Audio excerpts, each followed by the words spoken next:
Hey guys, it's LemmingRush. Today I'm going to be reviewing the Object 252 Defender. This is a tier 8 premium tank. In my opinion, it's not very good. In this video, I'm going to try to tell you why.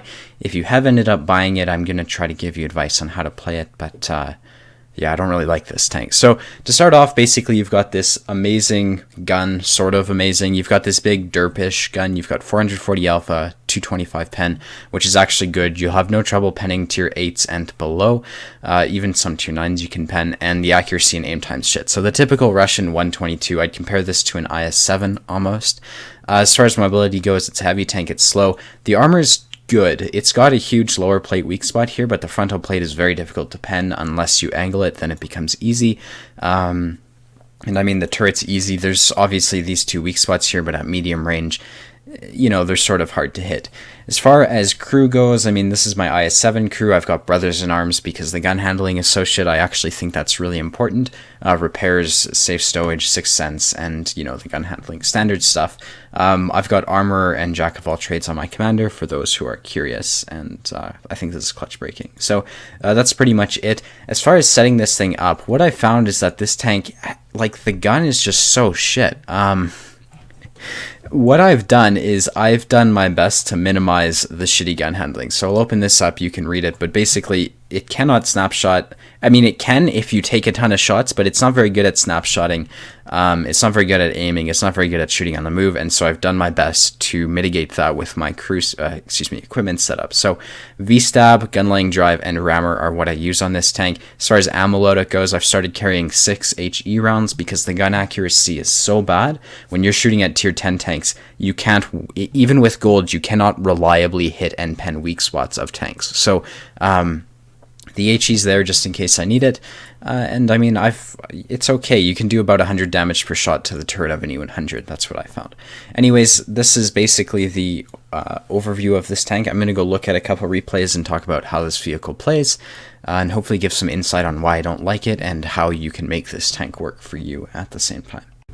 Alrighty, so this is a mid-tier game on Runeberg. I ended up doing 5,200 damage in this game, and I'm not really going to talk about this replay because it's not really spectacular. I'm more going to talk about how this tank performs in the grand scheme of things. So what I found is that combined like with the okay pen, the terrible aim time, the terrible accuracy, and the terrible shooting on the move, this tank really sucks in tier 10 gameplay. I mean, even against tier 9s with armor, it's not very good.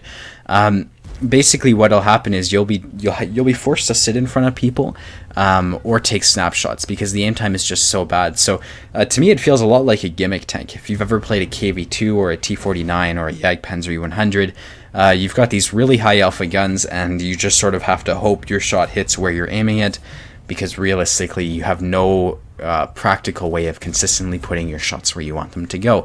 So I mean, for some people that's a good thing. For me, I really don't like it, and what I found is that it's actually quite frustrating when you're in like a 5v5 and the game has continuously been in the balance for like, you know, the past 5 minutes, and you need every single shot of yours to hit, otherwise you're gonna lose.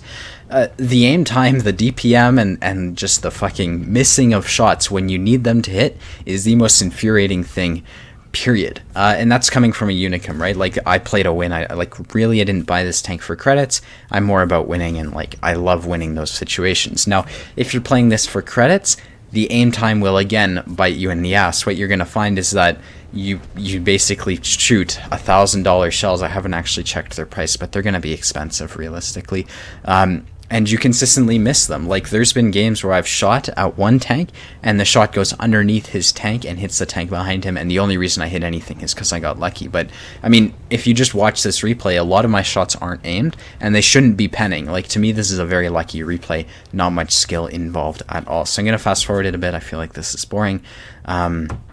But that's basically it. Like, you're going to see, should that shot have hit his lower plate? I don't think so. And in my experience, that won't consistently do that. So I feel like this is a very lucky tank. If you enjoy that kind of thing, for sure, get it. But I guess let's talk about the replays. So what you've seen me doing, and this is what you're going to want to do on basically any heavy tank on Runeberg, is I've just sort of played the E2. You have to be careful for people who are where that SP1C is. I mean, obviously, he could be shooting us in the side, but he's a one-shot, and that's sort of risky for him. I'm just going to push up. Realistically, this is a heavy tank. I can just shoot stuff in the face. There's the email. I'm going to take a shot shot on the move. And I mean, look at the aim circle. That should not have penned, but it does. So that's pretty much it. I mean, this replay ends up getting to 5k because I just push forward and farm stuff. I hope my experiences with this tank like are actually... They're contradictory with what I'm saying, but basically this tank isn't consistent at all. You're either going to get really lucky or really unlucky, and you're going to see like the only reason the only reason you get good games is because you're hitting shots that you have no business hitting. You're going to see like all my damage in the city should not have penned, in my opinion.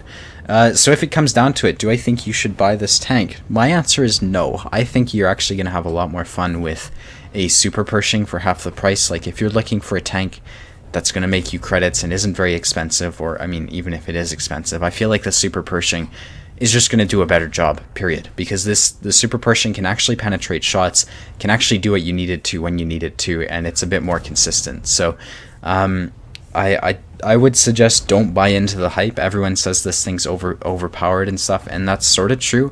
It does well against tier 6s, but the reality is it also faces tier 10s, and I mean, shooting at tier 10s with 265 pen and 0.41 accuracy and, you know, and name every other gun set on this tank just isn't practical. So I realize this wasn't a very substantial replay. It's just me getting a lot of damage, but hopefully my insight and my commentary was able to make up for that.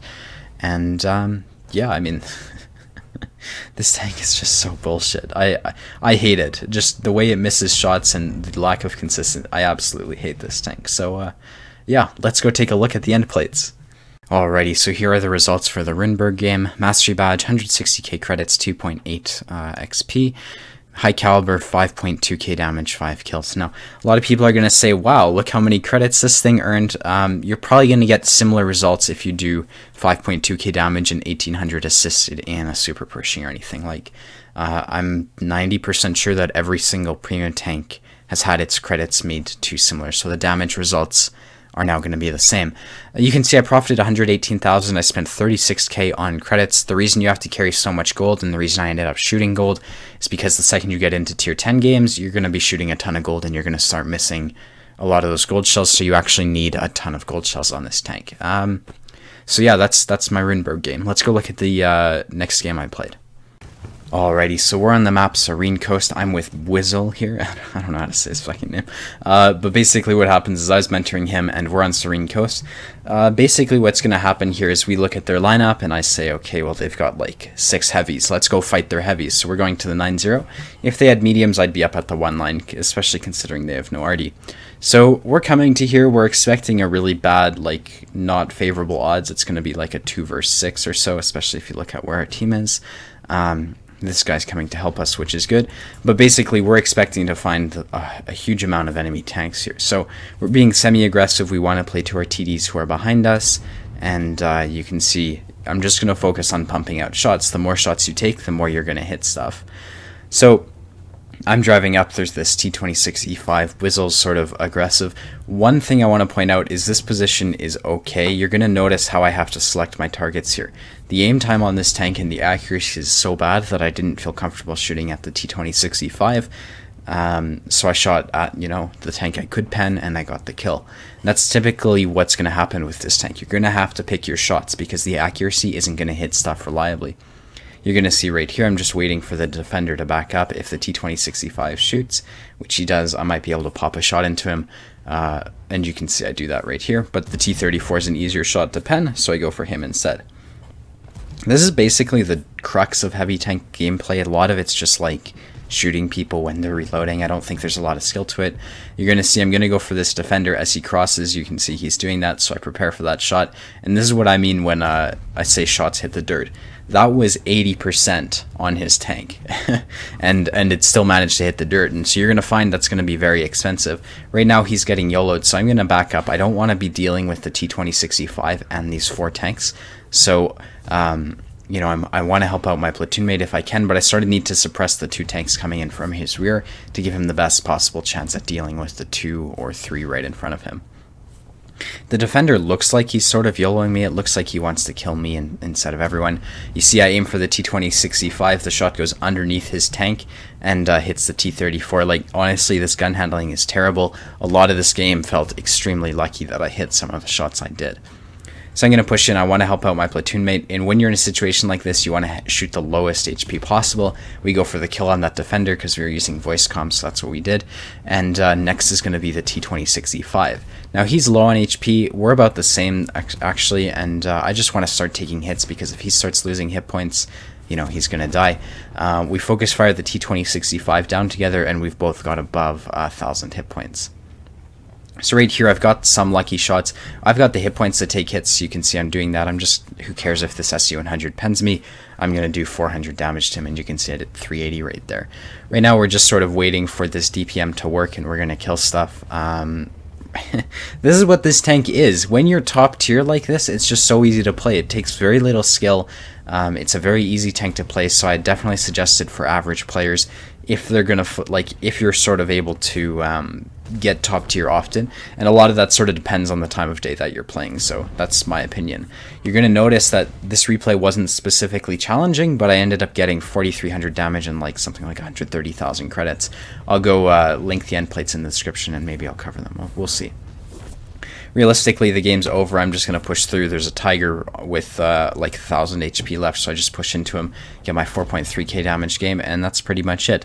But I think this is a really good replay because it illustrates how easy this, I think this is a good replay because it illustrates how easy this tank to play is. I mean, you know, I didn't really do anything spectacular. I just sort of drove up and shot people in the face and still get 4.3k damage. That's what you're going to find. It's very, very good at shooting lower tier tanks. And the second it gets into tier 10, it actually sucks pretty bad.